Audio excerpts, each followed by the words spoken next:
আজকের ভিডিওর মাধ্যমে আমরা প্রাইস, কনজাম্পশন অ্যান্ড এক্সপেন্ডিচারের অর্থাৎ মূল্য, খরচ এবং ব্যয়ের সম্পর্কিত অঙ্কগুলো শিখব। তো প্রাইস এবং কনজাম্পশনের যে গুণফল সেটা এক্সপেন্ডিচারের সঙ্গে সমান হয়। যদি আমরা কোনো দ্রব্যের মূল্য অর্থাৎ দ্রব্যটা আমরা কত টাকায় কিনছি এবং কত পরিমাণ সেই জন্য খরচ হচ্ছে বা কত পরিমাণ কিনছি সেই দুটো যদি গুণফল করি তাহলে সেটা ব্যয়ের সঙ্গে সমান হয়। কোনো কিছুর ব্যয় অর্থাৎ এক্সপেন্ডিচার যদি কনস্ট্যান্ট হয় পরিবর্তন যদি না হয় তাহলে প্রাইস এবং কনজাম্পশন তার ব্যস্তানুপাতি হয়।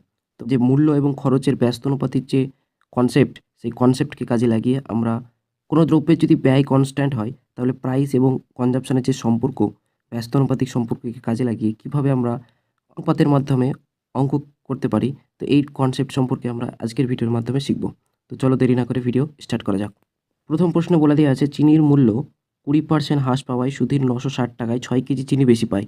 তাহলে প্রতি কেজি চিনির হ্রাসিত মূল্য কত? অর্থাৎ আমাদেরকে বর্তমান মূল্য চেয়েছে। আমরা জানি প্রাইস কনজাম্পশনের ব্যস্তানুপাতিক।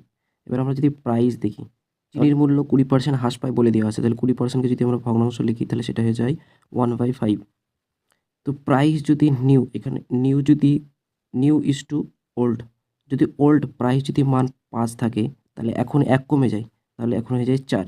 তাহলে সেখানে একইভাবে আমরা কনজাম্পশন বা কোয়ান্টিটি যদি বের করি তাহলে সেটার অনুপাত ব্যস্ত অনুপাত অর্থাৎ 4:5:4 হয়ে যাবে। তাহলে এই যে ডিফারেন্ট, এই ডিফারেন্টটাই ইজিক্যাল টু আমাদের বই বলে দেওয়া আছে যে 6 কেজি, অর্থাৎ 6 কেজি বেশি পাই। তাহলে 1 ইজিক্যাল টু যদি 6 হয় তাহলে আগে যদি উভয় পক্ষকে আমরা 6 দিয়ে গুণ করে দেবো, তাহলে 4 যদি 6 দিয়ে গুণ করি তাহলে 4 ছক, তাহলে আগে পেত 24 কেজি আর বর্তমানে এটাকে 6 দিয়ে যদি গুণ করি তাহলে বর্তমানে পাই 30 কেজি। এবং এই যে 30 কেজি সেটা কত টাকায় পাই? 960 টাকায়। তাহলে এখন আমাদেরকে ক্রমাগত মূল্য মানে বর্তমান বের করেছে। তাহলে বর্তমান চিনি 960 টাকায় 30 কেজি পাই। তাহলে আমাদেরকে প্রতি কেজি চিনি অর্থাৎ 1 কেজির দাম বের করতে বলেছে। তাহলে 960কে যদি আমরা 30 দিয়ে, অর্থাৎ বর্তমানে আমরা 30 কেজি পাই, তাই 30 দিয়ে যদি ভাগ করে দিই তাহলে যে মূল্য পাবো সেটা হচ্ছে প্রতি কেজি চিনির বর্তমান মূল্য।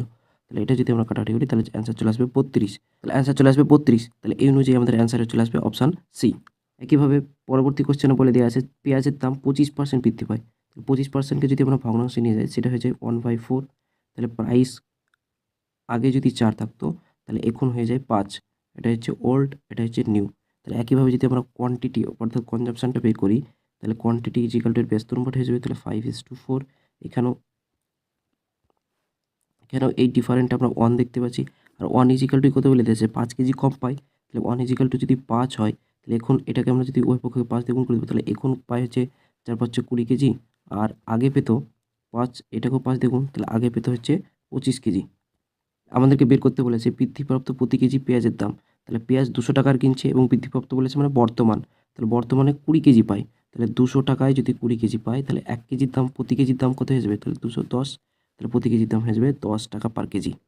নেক্সট, আপেলের মূল্য 20% হ্রাস পাওয়ায় একজন ক্রেতা, অর্থাৎ 20%, তাহলে 20%কে যদি আমরা ফ্র্যাকশনে লিখি তাহলে এটাও হয়ে যাবে 1/5। তাহলে প্রাইস হয়ে যাবে ওল্ডে আগে যদি 5 থাকতো তাহলে এখন 1 হ্রাস পেয়ে যায়, তার মানে 4, এদের যে অনুপাত হয়ে যাবে 4। তাহলে কোয়ান্টিটি হয়ে যাবে, এটা হচ্ছে ওল্ড, এটা হচ্ছে নিউ।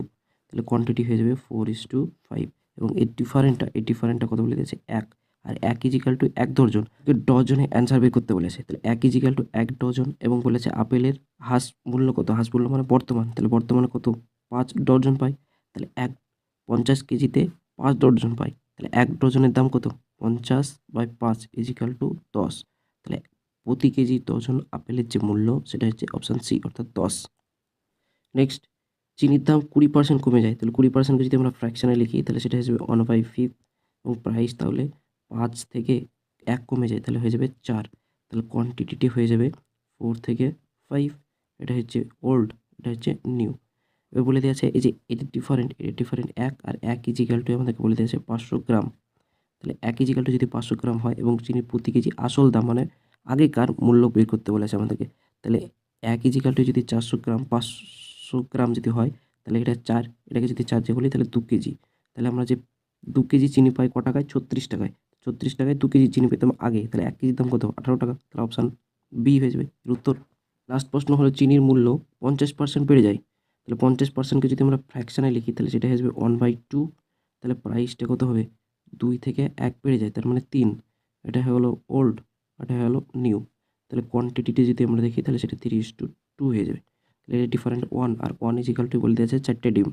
তাহলে 1 ইজিক্যাল টু যদি 4টে ডিম হয় এবং আমাদেরকে বর্তমান মূল্য বের করতে দিয়েছে তাহলে নিউ তাহলে এটাকে যদি আমরা 4 দিয়ে গুণ করি তাহলে বর্তমান যে ডিম সেটা হচ্ছে 8টা পাই। 8টায় 24টা দাম, অর্থাৎ 24 টাকায় 8টা পাই। তাহলে 24 টাকায় যদি 8টা পাই তাহলে একটার দাম 3 টাকা। তাহলে একটার দাম 3 টাকা হলে প্রতি ডজন বের করতে দিয়েছে। তাহলে একটার দাম যদি 3 টাকা হয় তাহলে 12টার দাম, এটাকে আমরা 12 দিয়ে যদি গুণ করি 3 বারং 36 টাকা। তাহলে অপশন হয়ে যাবে, অ্যান্সার হয়ে যাবে অপশন ডি। তো এইভাবে যদি কনজাম্পশনটা যদি কনস্ট্যান্ট দেওয়া থাকে তাহলে আমরা প্রাইস এবং কোয়ান্টিটির যে ব্যস্ত অনুপাতিক সম্পর্ককে কাজে লাগিয়ে এই ধরনের অঙ্ক খুব সহজেই সলিউশন করতে পারি। তো আজকের ভিডিওতে এই পর্যন্তই। পরবর্তী ভিডিওতে আমরা অন্য একটি কনসেপ্টের সঙ্গে জানবো। ততক্ষণ পর্যন্ত টেক কেয়ার, বাই বাই।